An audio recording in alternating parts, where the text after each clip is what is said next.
All right, we are back with another Sunday Talks video.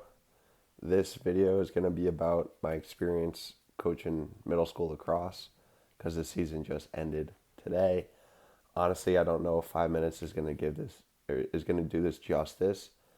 So I may end up doing a longer video depending on how this goes and if I do want to break this down further because there's a lot to unpack. But just to give some context, I've been coaching, youth lacrosse for the past 4 years. I started back in, what is it now? Probably 2022, that spring, with a group of fifth graders. My old high school coach, or one of my old high school coaches, he called me up and said if I was interested in coaching lacrosse. At that point, I hadn't played lacrosse since high school, and I was doing a little bit of boxing. I just started work, so I remember being on the fence if I should even do this or not. And I remember going back and forth. I don't know if I have the time, and this and that. And eventually, this thought that's occurred to me before is that sometimes, yeah, you might not be able to think something out fully or understand where this is going to take you, but you're going to figure it out. And I remember calling him up and saying I'd do it. And I knew at that point is I didn't know what to expect, but I'd figure it out. And a lot of times when you put yourself in situations where you don't know, it's uncertain. Yes, there's going to be natural emotions of like anxiety or whatnot, but your body adapts. And that's exactly what happened. Granted, I wasn't going into a crazy situation, but I know I was having second guessing if I should even do this or if I was qualified. I'd never done any sort of coaching, and but I said, hey, I'm gonna do it, and my body's gonna adapt, and I'm so glad I made that decision 4 years ago because it's been a phenomenal experience. I've gotten to grow with this age group. So we started off in 2022 as fifth graders, and this today they just finished their eighth grade season. So I was with the same group of kids. For the most part, we had some kids quit, some kids join, but there was a core group of those kids that were there from fifth grade all the way until eighth grade.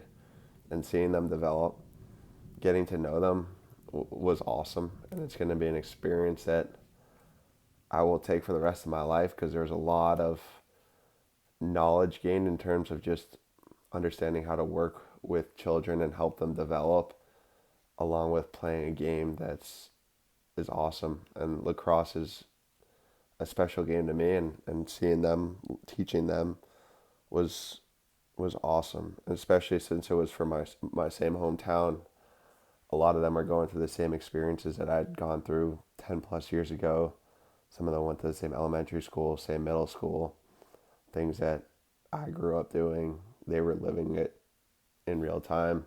So that was a pretty cool experience, such as Anka Fair, which is a big thing in our hometown right around the springtime. So it was cool to see them enjoy it as well.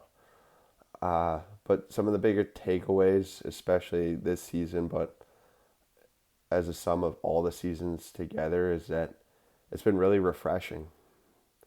Because a lot of times, people, at least myself, I can get caught up in work and going to work, working all the hours, doing work projects, this and that. But then being able to spend a couple hours after work just helping uh, helping out these kids with teaching lacrosse and coaching lacrosse. It kind of grounds you in a different way, puts things in perspective. A big takeaway that about perspective is I remember when I was in the position in eighth grade, I get so worked up for a lacrosse game. I get really nervous and think, oh my God, like my whole world would center around it. And then looking back, I realized that, yeah, it is the center right now, but it's not everything. And it's good to have those emotions, to want to win, to want to do your best. That's great. That's what you should be doing. You should be trying to be the best version of yourself in whatever you're doing at that current moment. But it's also good to take a step back where you don't maybe have to be as nervous as you might think it is, because yeah, you might lose the lacrosse game, but it's not the end of the world, and you're going to get better, and you can't win all the time. And I've kind of taken that mindset to relieve some of the pressure, because I think pressure is a big thing in performance, where if you want to be the best, you're going to have to be able to perform under pressure. And a lot of times, I know with my experience in youth sports and in high school, I put too much pressure on myself, and it ultimately make me play worse than I was capable of. So I don't know if it's a mind trick or what, but when you sometimes put things into perspective, it allows you to relax, which ultimately makes you play better or perform better in the moment. So it's not so much saying like this doesn't matter. It's more so, yeah, it's not as big as my mind might be making it up to be, which then allows you to relax a little bit. So understanding that now,